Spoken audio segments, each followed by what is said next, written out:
Bom dia, igreja. Vamos dar início à nossa escola dominical. Presbítero, pode fazer uma oração para a gente, por favor? Para a gente começar a nossa aula. Demora 6 segundos para o microfone registrar que ele está ligado. Aí. Okay. Bom, Senhor Deus, nós te louvamos e agradecemos o teu nome.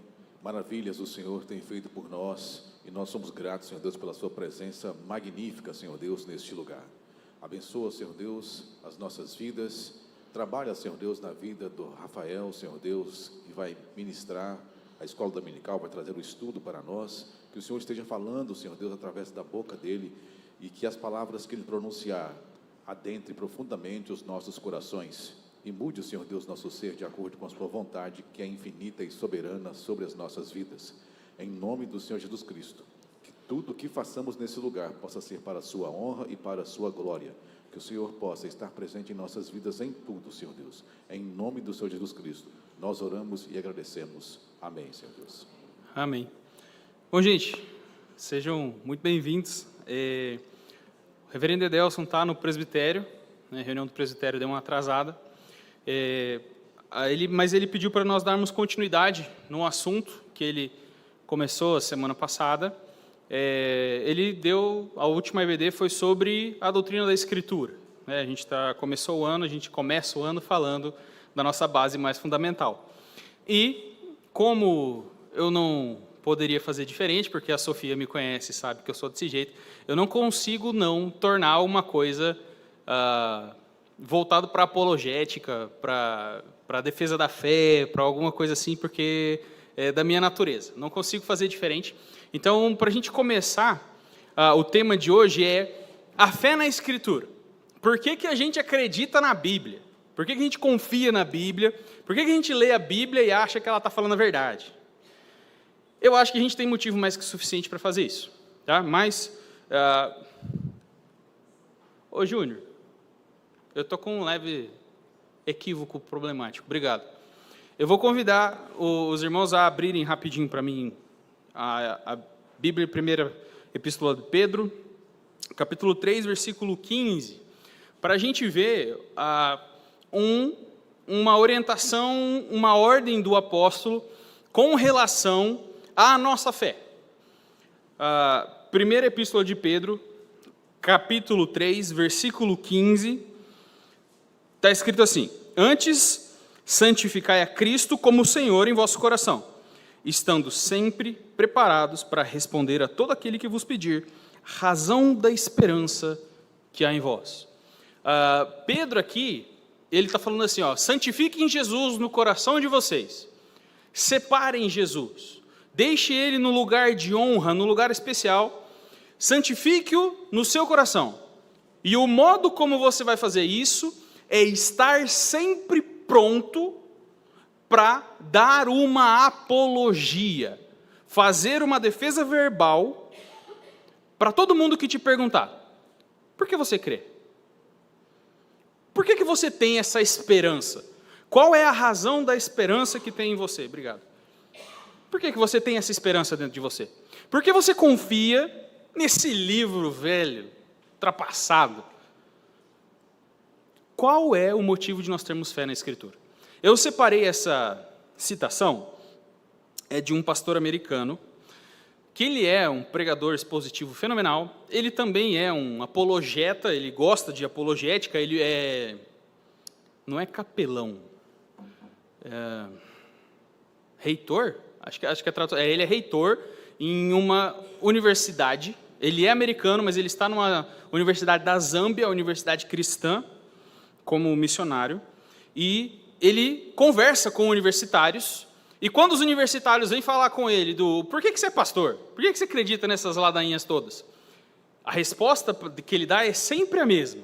Essa frase pronta que você escuta ele falar em várias pregações. Ele fala: eu escolho crer na Bíblia porque ela é uma coleção confiável de documentos históricos escritos por testemunhas oculares durante o período de vida de outras testemunhas oculares. Elas reportam eventos sobrenaturais que ocorreram em cumprimento a profecias específicas e alegaram que seus escritos eram de origem divina e não humana. É baseado nessa frase, nessa apologia, nessa razão, esse motivo que ele dá para ter esperança, que a gente vai fazer o nosso estudo de hoje. Veja bem, esse pastor, Voddie Baucham, ele nos dá alguns motivos pelos quais ele tem fé na Escritura. O primeiro motivo ele fala, é uma coleção confiável de documentos históricos. O segundo motivo essa coleção confiável de documentos históricos foi escrito por testemunhas oculares de um evento que viveram numa época que outras testemunhas oculares também viveram. Pessoas que viram a mesma coisa, viveram na mesma época, e elas viram alguma coisa. E o que elas viram, elas dizem que é o cumprimento de profecias. E o cumprimento de profecias tem que ser necessariamente uma obra de Deus. Tem que ser necessariamente uma revelação de Deus para o homem. E isso prova que Deus falou com eles, que eles viram aquilo que Deus mostrou. Essa é a razão pela qual esse pastor nos dá. Então, eu separei em algumas partezinhas. Ô Júnior, passa mais uma vez, só para a gente destacar. Eu separei nesse grifo os três pontos que nós vamos abordar. Nós vamos ver se de fato a Escritura, a Bíblia, é de fato uma coleção confiável. Se de fato ela é um documento histórico. Se de fato, obrigado meu querido. Se de fato ela foi escrita por testemunhos oculares, e se de fato ela faz referência a cumprimentos proféticos. Podemos ir? Primeiro, será que a Bíblia é uma coleção confiável de livros?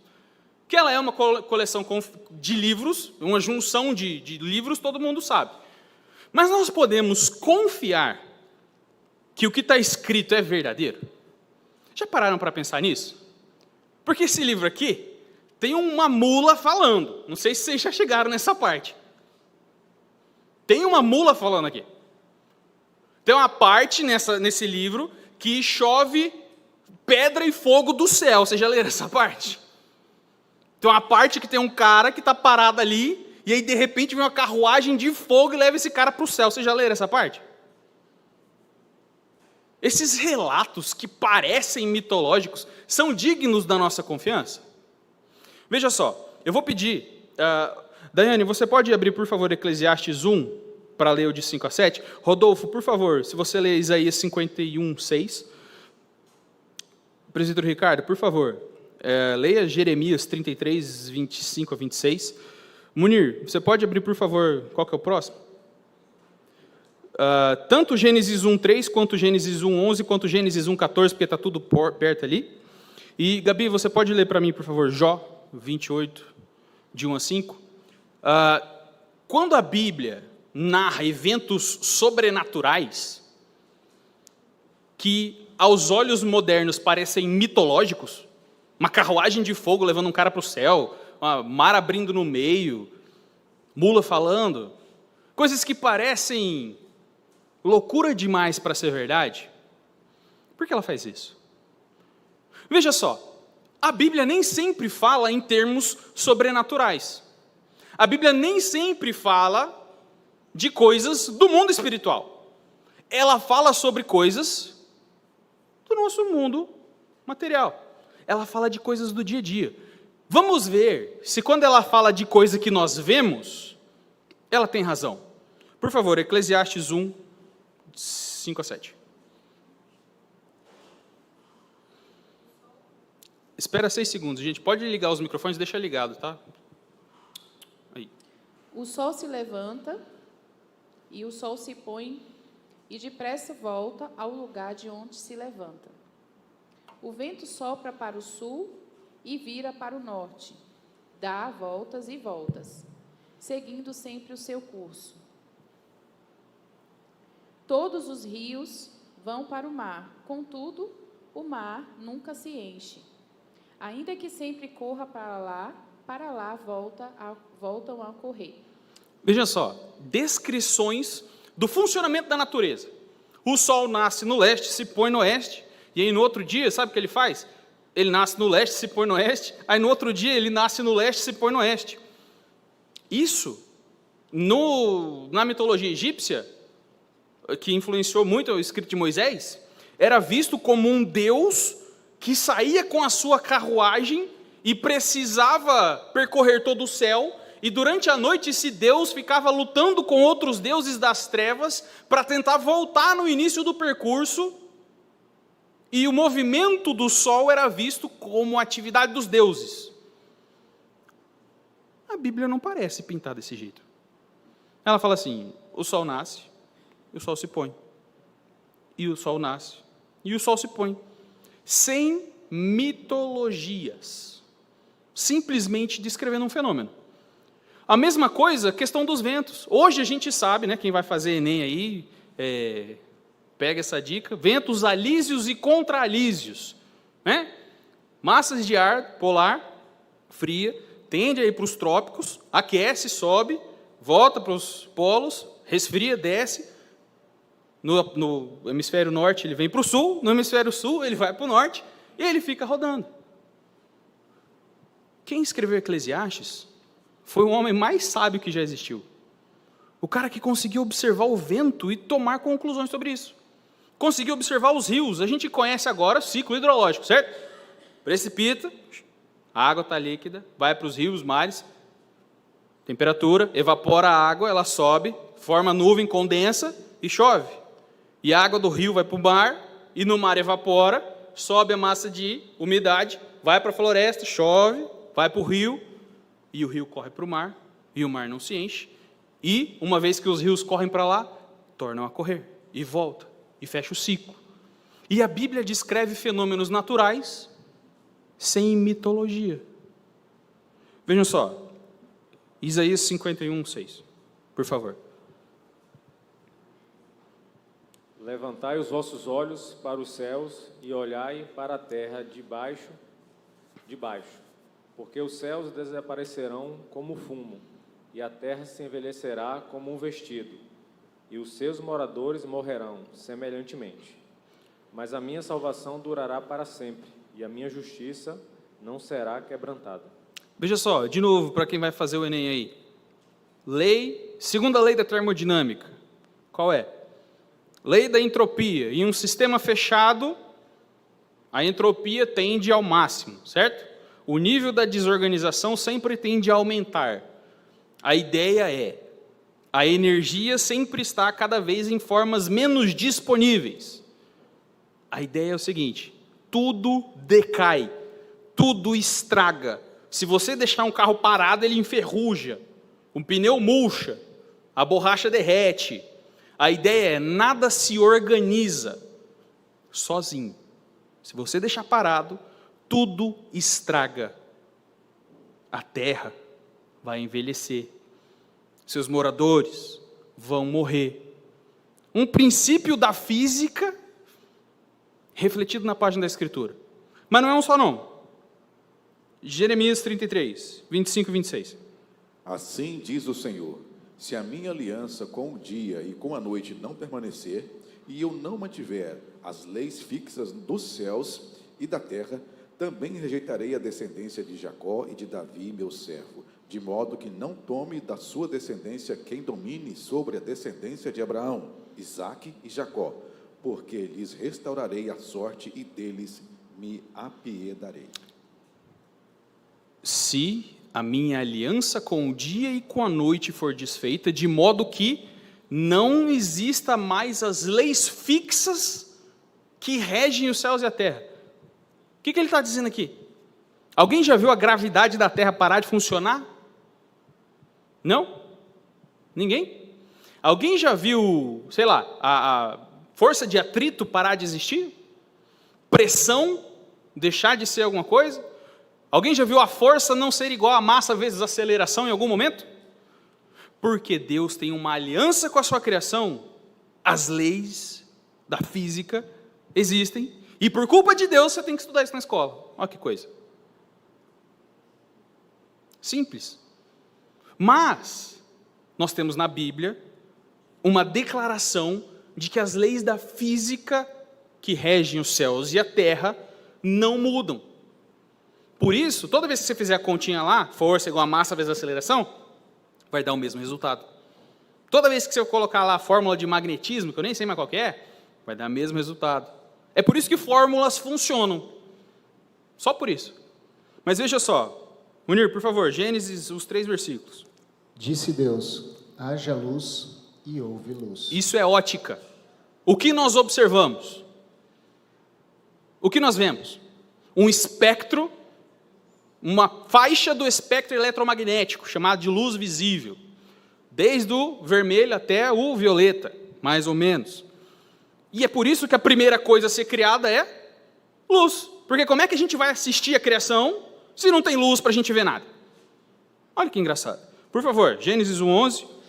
E disse, produza a terra relva, ervas que deem sementes e árvores frutíferas, que deem frutos segundo a sua espécie, cuja semente esteja nele, sobre a terra.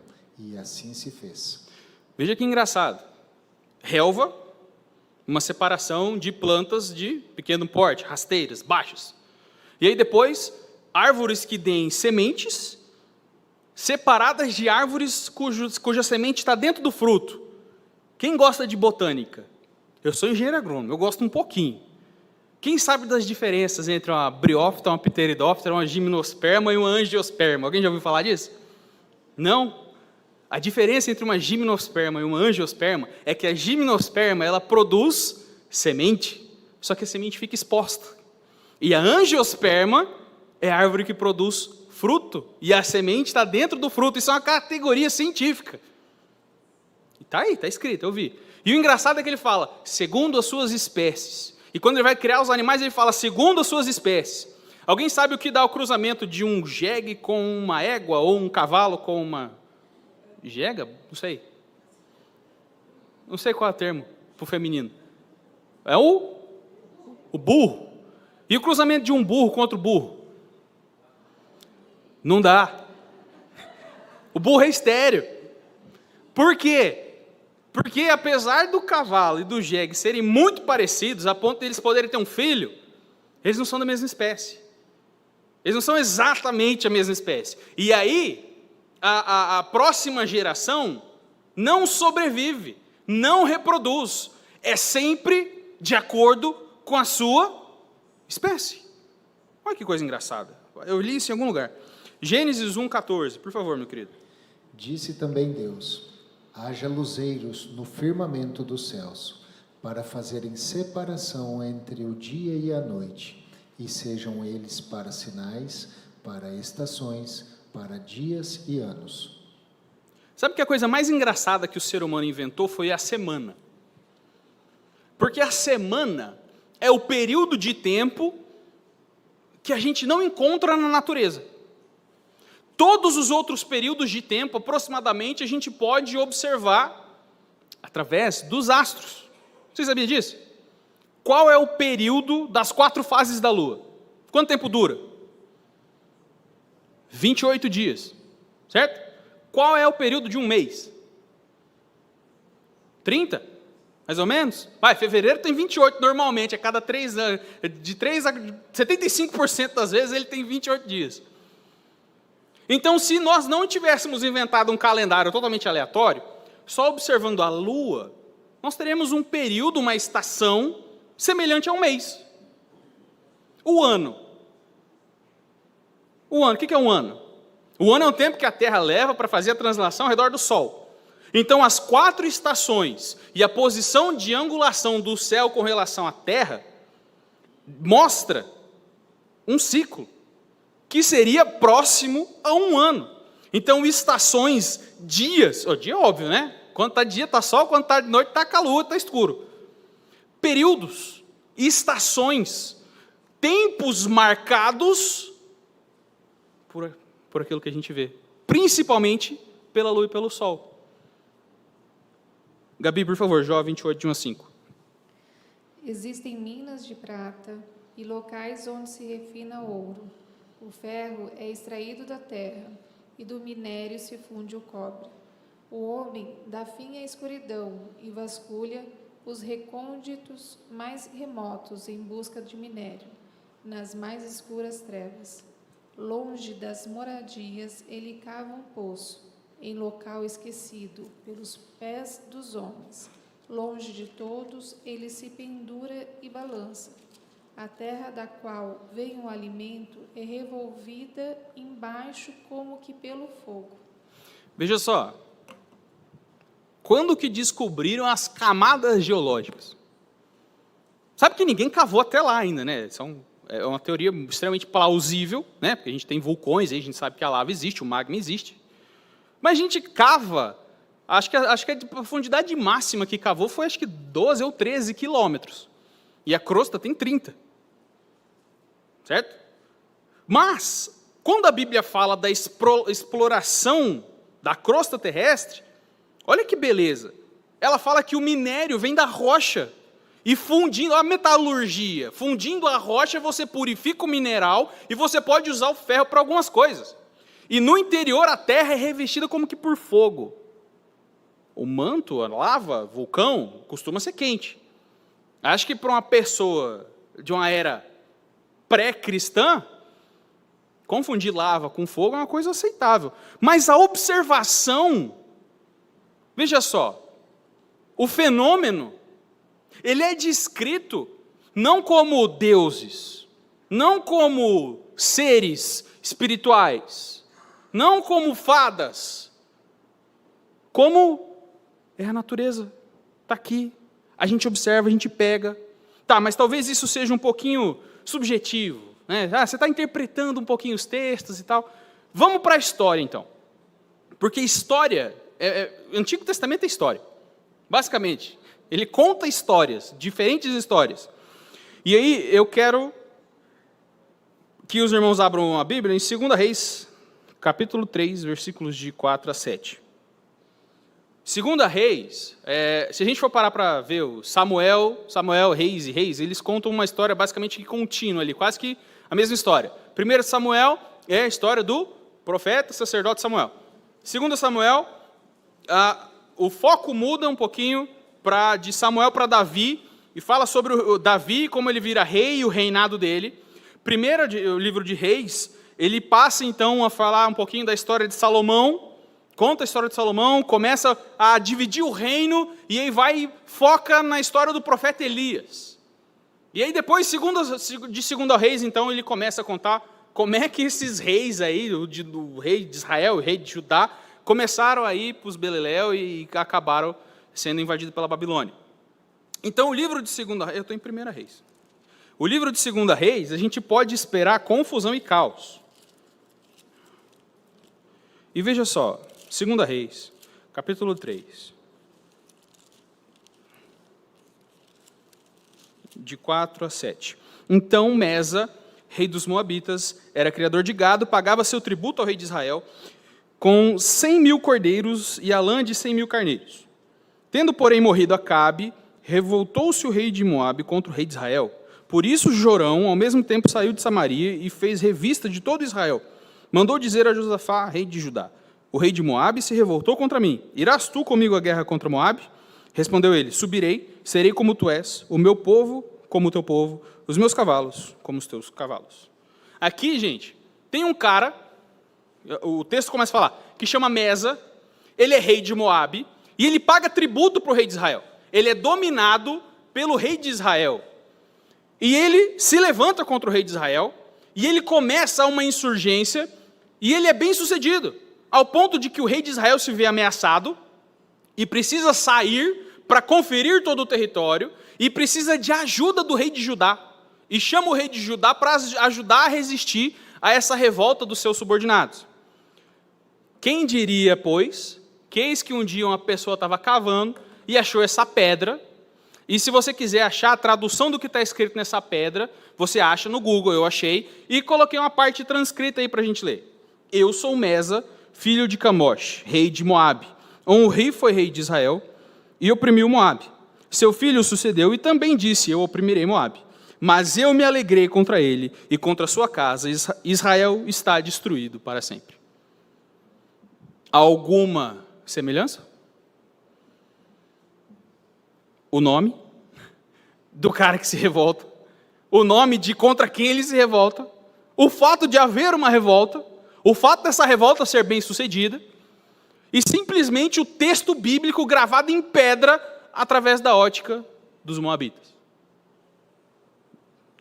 acho que o texto se torna cada vez mais confiável.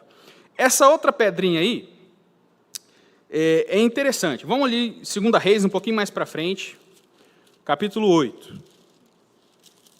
Capítulo 8, do 25 até o 28, diz assim: No 12º ano de Jorão, filho de Acabe, rei de Israel, começou a reinar Acasias, filho de Jeorão, rei de Judá.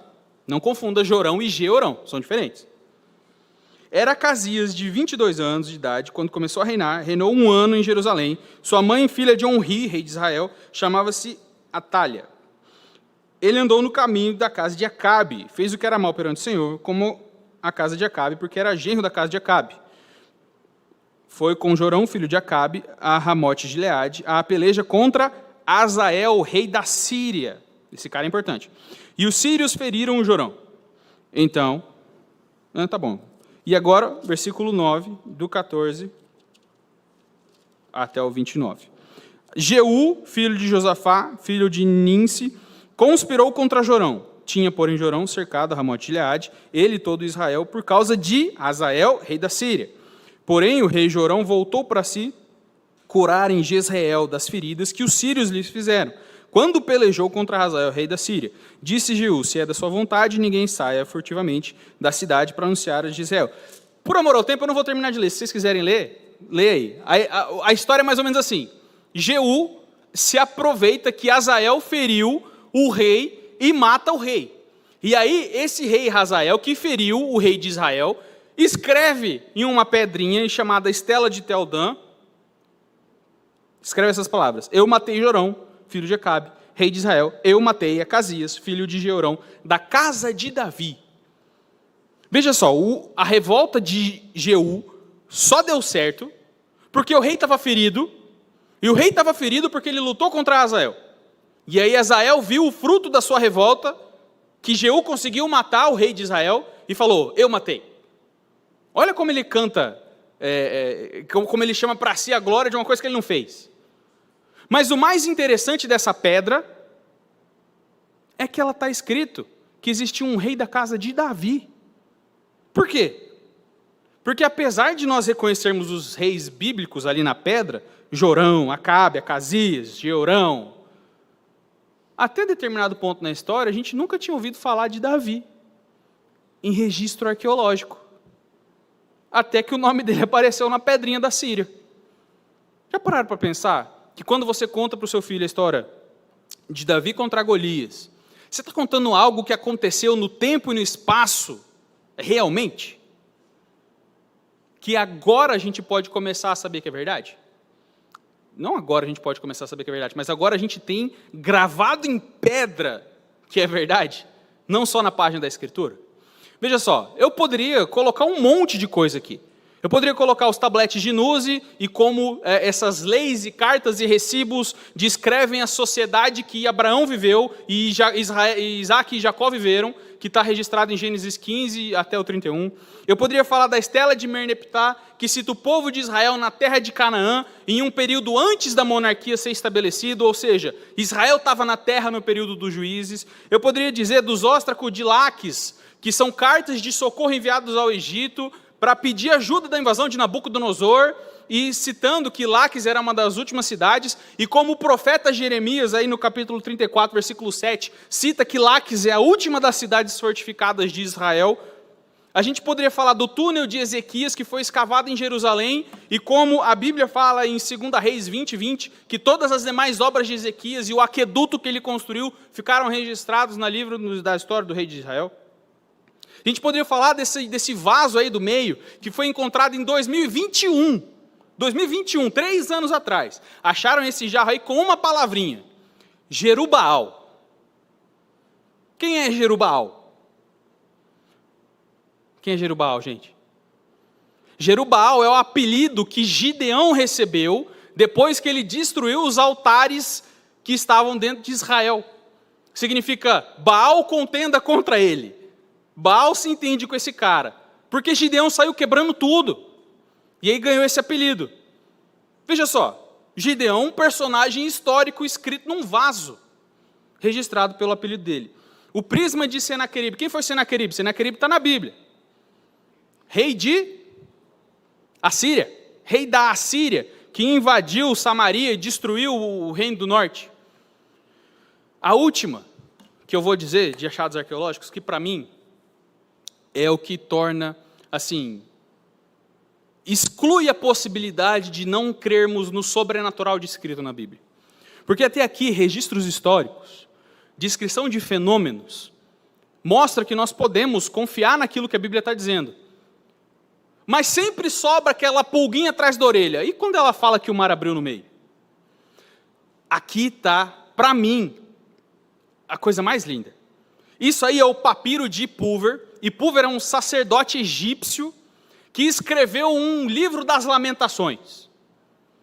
Porque ele está observando o Egito, vendo a condição de um Egito, que aconteceu alguma coisa, e ele usa palavras um tanto quanto familiares para quem está acostumado com a historinha de Moisés, que as tias contam na EBD.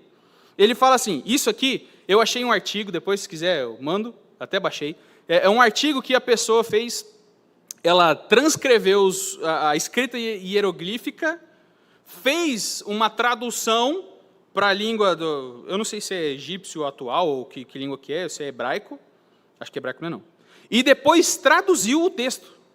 Então você tem lá o hieroglifo, a transliteração e a tradução. E eu peguei essas frases do texto que o cara fez, e esse Pulver escreve o seguinte, na verdade os pobres se tornaram senhores opulentos. Os pobres ganharam riqueza. E aí você vai ler lá no livro de Êxodo, o que aconteceu? O que os israelitas fizeram? Eles chegaram nos egípcios e falaram, me dá ouro aí. E os caras entregaram tudo que eles tinham para os israelitas levaram embora. O Pulver também escreveu que a pestilência está em todo o país. Qual foi a quinta e a sexta praga? Úlcera e feridas, né? Uma foi as chagas nas pessoas, e a outra foram as feridas que pegou tanto nas pessoas quanto nos animais. Feriu todo mundo. Qual foi a primeira praga? E Pulver responde para a gente, na verdade o rio é sangue e bebem dele. A última, qual é a oitava praga?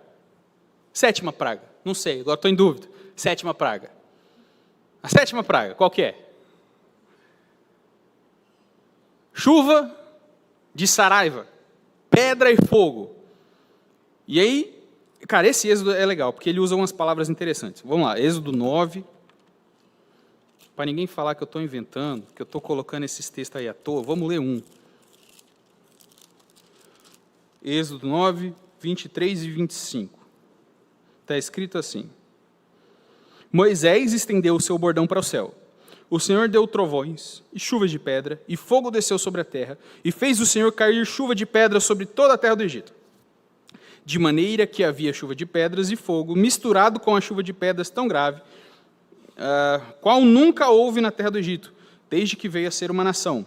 Porque toda a terra do Egito, a chuva de pedras feriu tudo quanto havia no campo, tanto homens como animais. Feriu também a chuva de pedras toda a planta do campo e quebrou todas as árvores do campo. Olha que detalhe interessante. A chuva de pedra foi tamanha que matou bicho, matou gente, destruiu as plantações, mas quebrou as árvores. Já pensou quebrar um coqueiro com uma pedra, uma pedrada? E olha o que o Pulver escreveu. Estão destruídas todas as vagens da alfarroba, o carvão de lenha, os frutos e a madeira. Na verdade, as árvores estão destruídas e os ramos desnudados. Tem pessoas que falam que isso é uma mera coincidência. Eu digo, eu não tenho essa fé que você tem. Eu não tenho fé para entender que a descrição que Pulver está fazendo aqui não se refere ao Egito praguejado por Deus, que é uma outra circunstância, que é uma metáfora, que é uma hipérbole.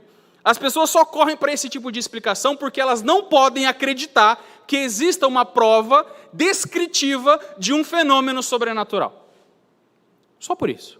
Como não pode haver uma prova do sobrenatural, então tem que ser outra coisa. O pressuposto da pessoa determina a conclusão que ela vai chegar antes, para então ela tomar a conclusão que ela vai ter. Não existe Deus, Êxodo não está correto. Fazer o quê? Se isso é ciência para essas pessoas, direito deles, para mim não é. Mas lembra-se, beleza, o escrito ele parece ser confiável, mas ele é um documento histórico, porque se a gente colocar a Bíblia dentro de um laboratório, a gente não vai conseguir fazer nada com ela, a gente não vai conseguir ver se ela é verdadeira ou não. Mas será que se a gente submeter a Escritura ao mesmo escrutínio histórico que a gente submete todos os outros escritos, será que ela passa? Se a gente pegar assim, a Declaração da Independência dos Estados Unidos, um documento histórico, e for analisar se ela é verídica, se ela diz aquilo que ela diz mesmo, e a gente for pegar a Escritura, com os mesmos parâmetros, qual é mais confiável? O que vocês acham? Bom, nós temos alguns parâmetros dentro da doutrina científica de estudos antigos. Manuscritologia é o estudo de manuscritos. Como a gente recompõe um texto original de um texto antigo, como a gente sabe o que o autor original quis dizer. É bem simples, na verdade. A gente acha um manuscrito lá enterrado, a gente lê o que está escrito no manuscrito. Ah, está escrito, beleza. Aí a gente acha outro manuscrito enterrado, que diz uma outra coisa. É parecido, mas uma frase muda. Como que a gente sabe qual dos dois é verdadeiro? É bem simples, na verdade. A gente pega um terceiro manuscrito que a gente achou em outro lugar e vê esse terceiro manuscrito combina com um ou com dois. Se ele combina com dois, estatisticamente é mais provável que o 2 seja correto. Se ele combina com 1, estatisticamente é mais provável que o 1 seja correto. Então, por consequência lógica e necessária, quanto mais manuscritos eu tiver, mais preciso eu serei em determinar o que está escrito no texto original. Certo? Beleza? É uma lógica bem simples. Quando a gente vai levar isso para textos antigos, quantos manuscritos nós temos de escritores da antiguidade? Heródoto, Heráclito, Plínio o Jovem, Tácito, Suetônio, sei lá, qualquer um. Dos imperadores romanos, as guerras galácticas de Júlio César. Quantos manuscritos nós temos? Dezenas. Às vezes, centenas. No máximo. Quando a gente para ver quantos manuscritos da Bíblia, do Novo Testamento nós temos, 6.000, considerando apenas a língua original. Se nós considerarmos os manuscritos em linguagens síria, copta, egípcio, etc., 24.000. Qual é o texto mais provável de nós conhecermos com segurança? O que tem 24.000 cópias ou o que tem 200, 600? Pelo número de manuscritos, é muito mais provável que nós conheçamos o conteúdo bíblico do que nós saibamos que Júlio César existiu. Que nós saibamos que Heródoto contou a Ilíada e a Odisseia. Historicamente, você tem que confiar mais em Paulo do que em Aquiles. Essa é a ideia. Essa é a ideia. Outra coisa que é muito importante, o tempo que as pessoas escreveram e o tempo em que nós estamos encontrando o manuscrito. Então, se eu escrevo hoje uma carta e enterro, e daqui a 1.200 anos vão desenterrar minha carta, a chance de alguém ter achado essa carta e apagado uma frase, ela é real. Alguém pode ter mudado alguma coisa. Mas se eu enterro hoje, e amanhã alguém vem aqui e desenterra e acha, qual é a chance de alguém ter encontrado já essa carta e apagado alguma coisa que eu escrevi? É pequena. Então, quanto menor o tempo entre eu escrever e a pessoa encontrar, quanto menor esse tempo, mais crível é o texto. E aí, quando a gente vai para os escritos antigos, a gente vê, a gente tem um problema aqui.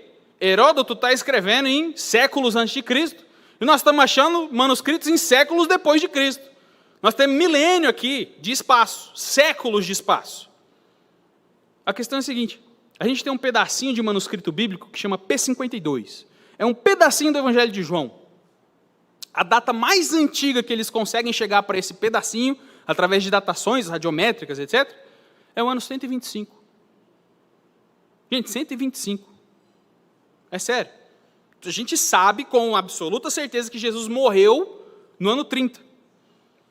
A gente sabe com absoluta certeza que o livro de 1 Coríntios foi escrito em torno do ano 54.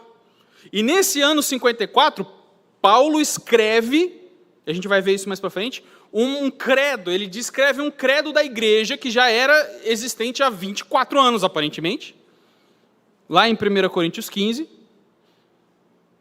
E esse credo fala da divindade de Cristo, que é relatada no Evangelho de João. E o Evangelho de João é citado por pais da igreja que estão escrevendo entre o ano 90 e o ano 110. Um em Antioquia, em Roma, em toda a extensão do Império Romano, no ano 90, todo mundo já tem o Evangelho de João na mão. E em 125, a gente tem esse fragmento. Quanto tempo se passou desde que João escreveu até esse manuscrito ser copiado? 30 anos? 40 anos? Comparado com o milênio que a gente tem para encontrar o escrito de Heródoto, eu prefiro ficar com as poucas décadas de distância. Mas a gente está falando de Novo Testamento. E todos os textos, todos os achados que eu coloquei aqui para indicar a confiabilidade da Bíblia, estão no Antigo Testamento. Então, Rafael, você está fazendo 2 pesos e 2 medidas. Você está colocando achados do Antigo Testamento e falando para a gente confiar nos documentos do Novo Testamento. Isso não é justo. Você tem que comparar os dois. Beleza. Como a gente vai saber sobre manuscritos históricos, documentos históricos do Antigo Testamento? É bem simples. Durante muito tempo, mas assim, muito tempo, tudo que nós tivemos sobre manuscritos do Antigo Testamento vinha de 2 fontes. Só 2. O texto massorético, que é hebraico, e a Septuaginta, que é um texto grego. O pequeno problema, o texto massorético, a gente sabe exatamente quando ele foi produzido. Os massoretas começaram o seu trabalho no ano 500 a.C. e pararam em torno do ano 1000. Eles produziram basicamente 3 códices. Códices é a Bíblia, tá? Uma Bíblia, basicamente. Tem uma capa de couro envolvendo vários manuscritos dentro, que são as páginas.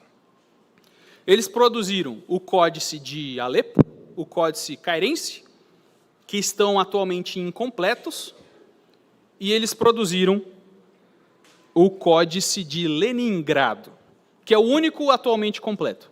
Esses documentos são escritos em hebraico e datam do ano 1000. Olha o problema. Nós estamos falando do Antigo Testamento, 2000 antes de Cristo ali, começou a ser escrito, até 600, 400 antes de Cristo. E nós temos manuscritos do ano 1000, 1500 anos de distância, da data de que parou de ser escrito, até a gente achar os manuscritos em hebraico. E a Septuaginta, a gente sabe que ela foi escrita mais ou menos 200 antes de Cristo, mas os códices dela são datados do século IV. É um pouquinho mais antigo, mas não é tão antigo assim. E é grego, não é hebraico. Como que a gente sabe, então, que, veja bem, Moisés escreveu um livro, Jesus leu esse livro, e esse livro chegou até nós. A gente não tinha uma certeza absoluta, a gente tinha fé. Até que em 1947, tinha uma galera brincando perto da cidade de Qumran, e alguém achou que era legal tacar uma pedra para dentro de uma caverna, e escutaram um vaso quebrando. Foram lá ver o que tinha, e acharam miríades de vasos, e dentro desses vasos tinham pergaminhos, livros, a rodo, livros bíblicos, livros não bíblicos, manuscritos rasgados, manuscritos completos. O interessante é que grande parte desse material eram manuscritos bíblicos. E aí o pessoal começou a fazer a datação desses escritos, de quando que é esse manuscrito aqui? Chegaram à data de até 270 antes de Cristo. Esses manuscritos já estavam guardados nesses vasos. 270 antes de Cristo. Eles falaram, vamos então analisar o conteúdo dos escritos do Mar Morto com os escritos dos textos massoréticos, o Códice de Leningrado, aquilo que a gente usa como tradução hoje. 95% semelhante. 95%. E os 5% que resta faltou uma linha aqui. Não, o cara copiou a mesma linha 2 vezes. Não, pera aí, ele trocou um A por um B. Sei lá, trocou um A por um C, que não faz o menor... Não muda o significado, a palavra deixa de ser razoável ali. Cara, 270 antes de Cristo até 1000 depois de Cristo é quase 1.300 anos. O mesmo texto. O mesmo conteúdo. Então veja bem, nós temos documentos que descrevem fenômenos naturais e descrevem história e descrevem fenômenos sobrenaturais de maneira confiável, de maneira não mitológica, mas de maneira sóbria.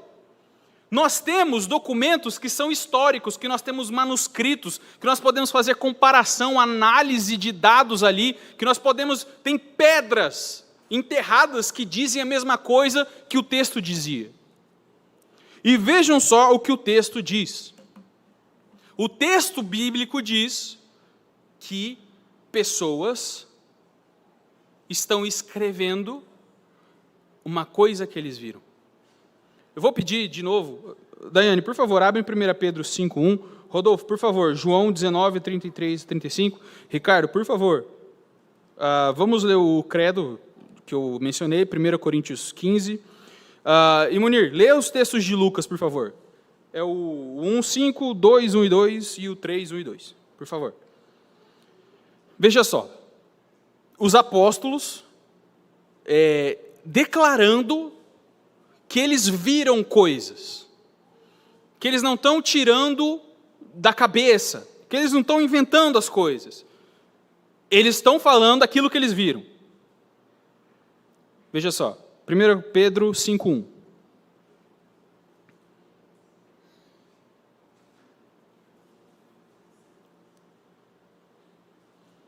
Que, mediante a fé, são protegidos pelo poder de Deus. Desculpe. Portanto, apelo para que os presbíteros que há entre vocês, e o faça na qualidade de presbítero, como eles, e testemunha dos sofrimentos de Cristo, como alguém que participará da glória a ser revelada.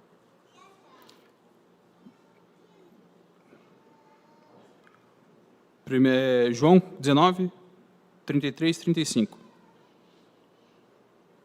Mas, vindo a Jesus e vendo-o já morto, não lhe quebraram as pernas. Contudo, um dos soldados lhe furou o lado com uma lança, e logo saiu sangue e água.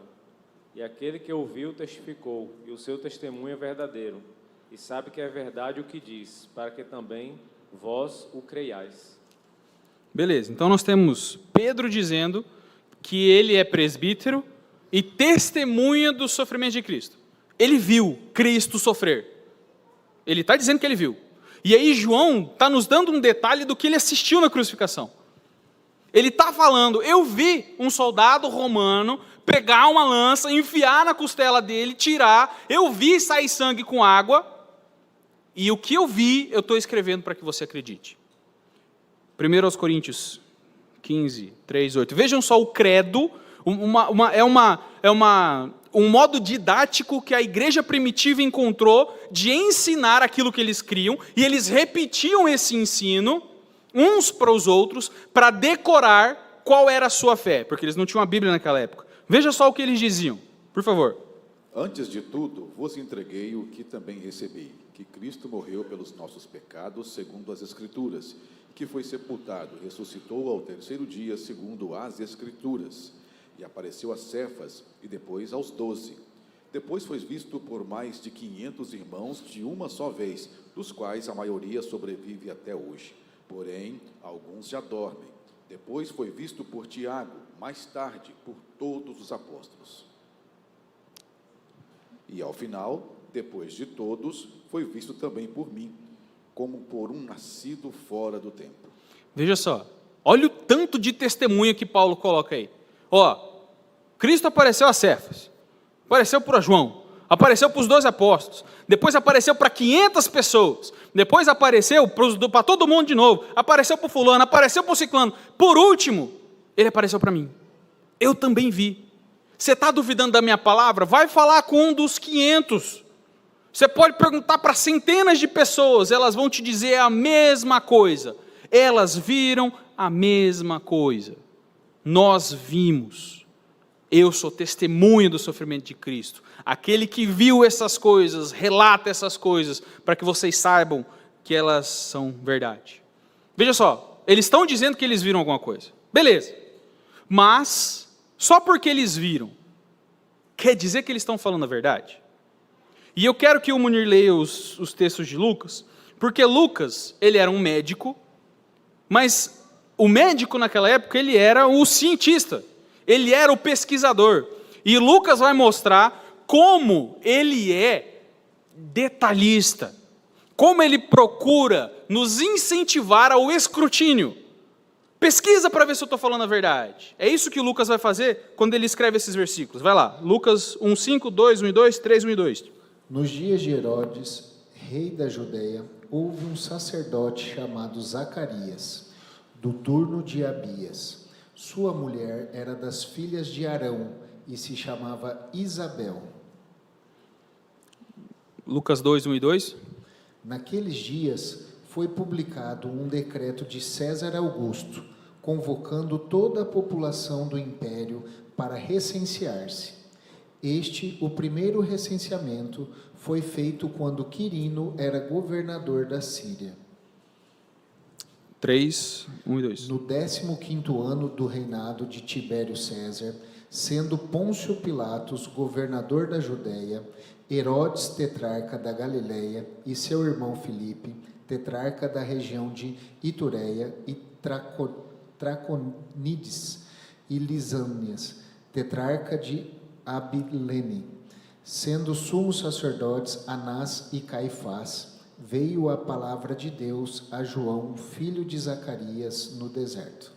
Veja só, por que cargas d'água a galera coloca genealogia no meio da Bíblia? Pelo mesmo motivo que Lucas cita Herodes. No ano tal do rei Herodes, quando César Augusto emitiu um decreto, quando Anás e Caifás eram sumos sacerdotes, por que ele cita essas figuras? Porque ele quer que os leitores dele saibam exatamente quando, aonde, quem estava lá e vai perguntar para eles. É mais ou menos isso. Se Anás e Caifás não tivessem sido sumos sacerdotes nessa época, qualquer um saberia. Se César Augusto não tivesse emitido o tal do decreto, qualquer um saberia. Ninguém acreditaria no escrito de Lucas se ele tivesse errado isso daí.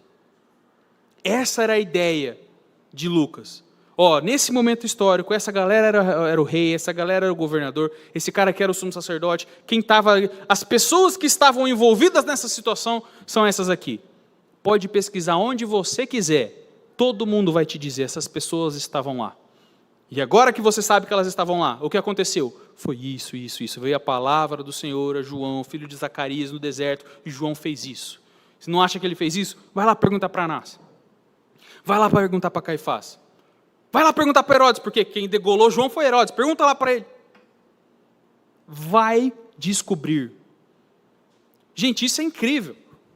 Historicamente, isso é prova. Se você chegar num tribunal com uma testemunha dessa, o juiz vai te dar ganho de causa, porque você tem o apoio de testemunhas oculares. Mas você pode falar assim, mas eram testemunhas compradas. Eles gostavam de Jesus. Beleza.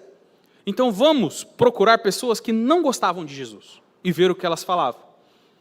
Existem fontes históricas romanas, dentre elas, eu coloquei algumas aí, Tácito, Serapião, Luciano, Plínio, o Jovem, Suetônio, tem um monte mais. Das fontes judaicas, temos Flávio Joséfo, temos o Talmude.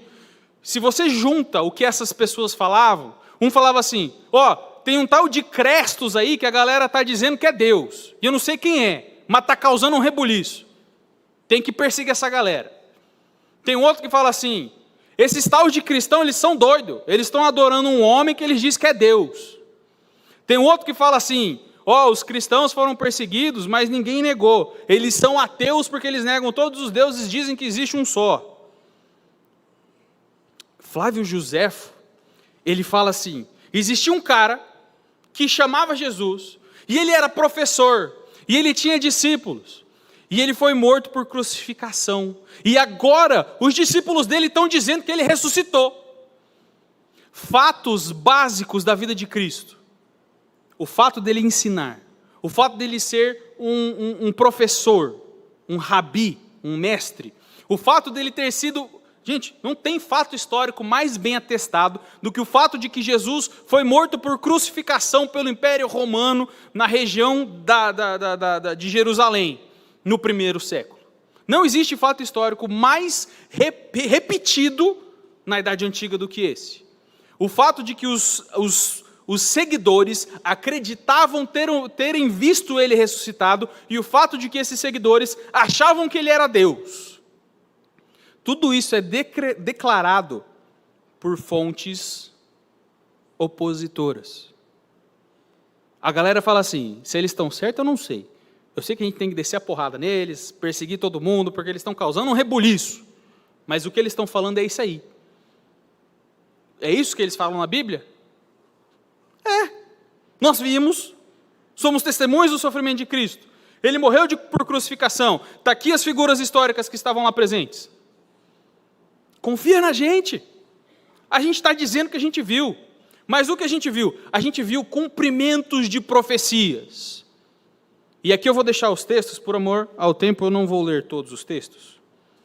Mas eu vou ler um texto, que não é tão conhecido, que é Daniel 9. Se vocês quiserem abrir, fiquem à vontade. Mas veja bem, nós temos plena certeza de que Isaías previu, eis que a virgem conceberá e dará à luz um filho. E nós temos plena certeza de que isso estava escrito pelo menos 270 anos antes de Cristo, porque nós temos isso registrado no manuscrito do Mar Morto.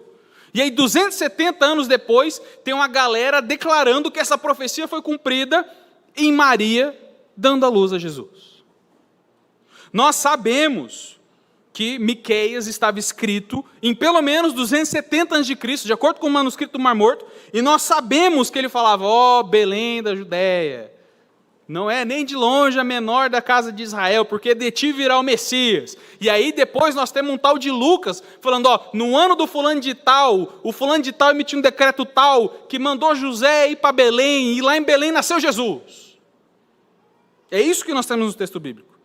Em Oséias 1, a gente tem Deus falando, eu vou tirar o meu ungido do Egito, porque do Egito eu chamei meu filho. E aí depois, mais para frente, a gente tem Mateus falando, por causa da perseguição do rei Herodes, você pode ver lá, rei Herodes é o cara que estava governando na época tal, do fulano de tal, ele tentou matar Jesus e Jesus teve que fugir para o Egito.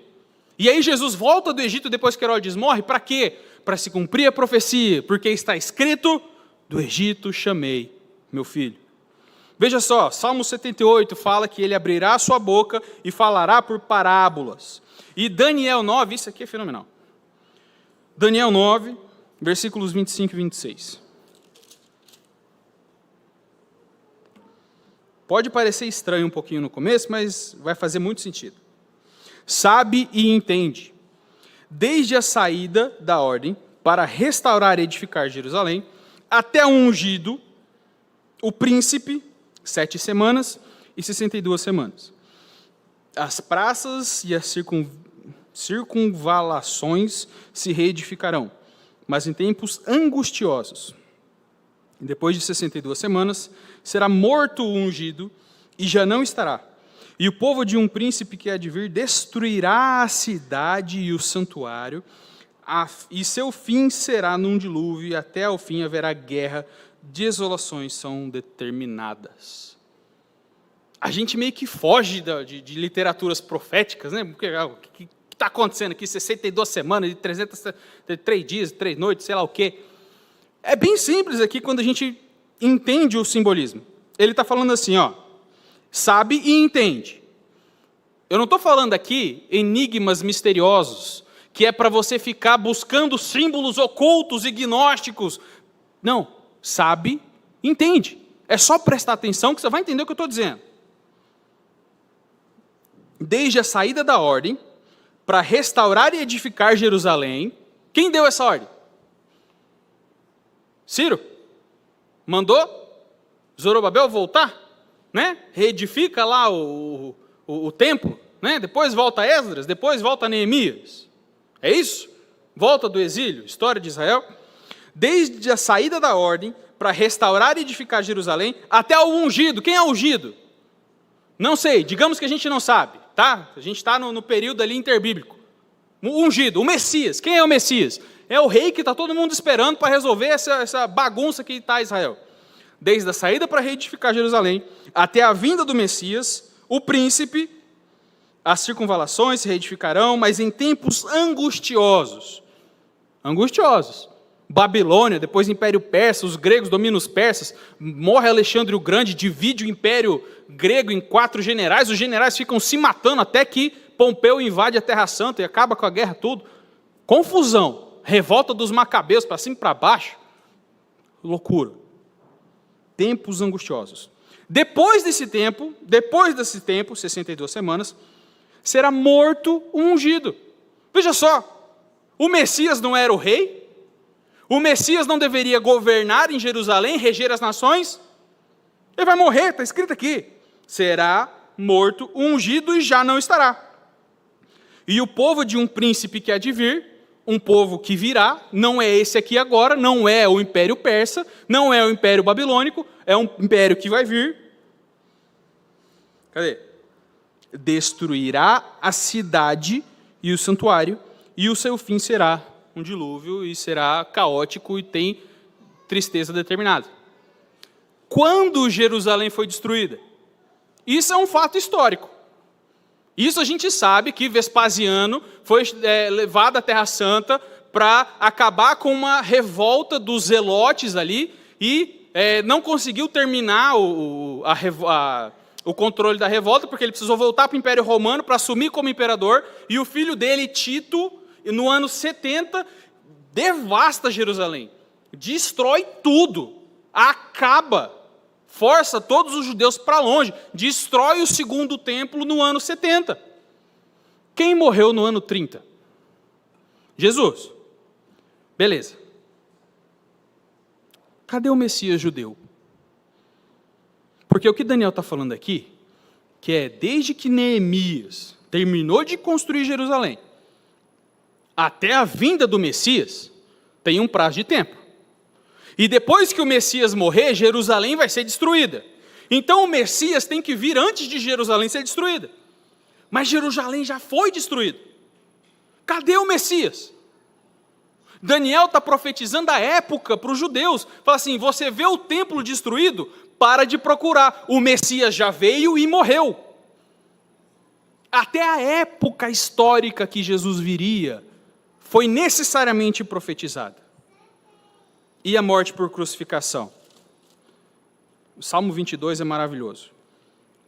Para quem sabe, o Salmo 22 é o salmo que Jesus cita durante a sua crucificação. Eli, Eli, lama sabachthani. Deus meu, por que me desamparaste? E aí a continuação desse salmo diz assim, versículo 8. Versículo 8. Confiou no Senhor, livre-o ele, salve-o, pois nele tem prazer. O que os fariseus diziam para Jesus? Você não é o filho de Deus? Desce da cruz e a gente vai confiar em você. Salvou os outros e não pode salvar a si mesmo. Está escrito aqui.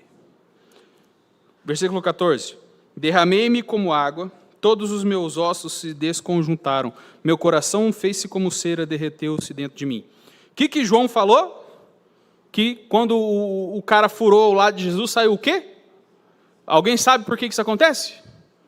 Por causa do pericárdio. Por causa do músculo do coração. O estresse é tanto que o próprio sangue ele é desfeito. Depois pergunta para a Bianca, ela deve saber explicar melhor que eu.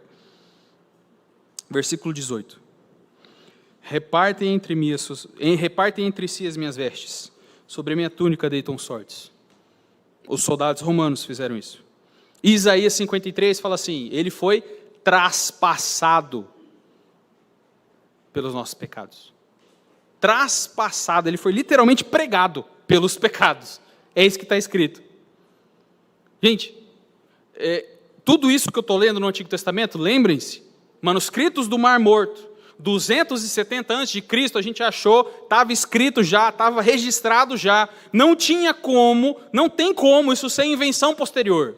Não tem como a galera ter visto, nossa, Jesus morreu, vamos escrever uma profecia então, e falar que é antigo, e falar que ele ia morrer mesmo. Não existe. A profecia já estava registrada. O local de nascimento, a época do nascimento, o modo do nascimento, o modo como ele ensinaria, o modo como ele morreria.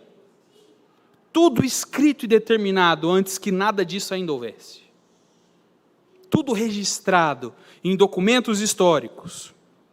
E veja só o que a Escritura diz sobre a própria Escritura, para nós terminarmos de vez com isso, com essa aula que eu já delonguei para caramba, e se ninguém me cutucar, eu vou ficar aqui muito tempo ainda.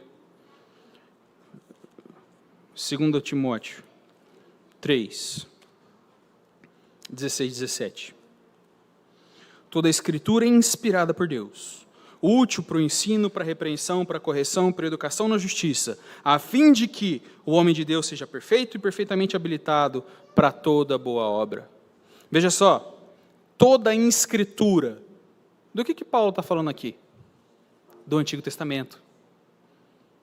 Os apóstolos revolucionaram o Império Romano pregando o Antigo Testamento, porque depois eles escreveram o Novo.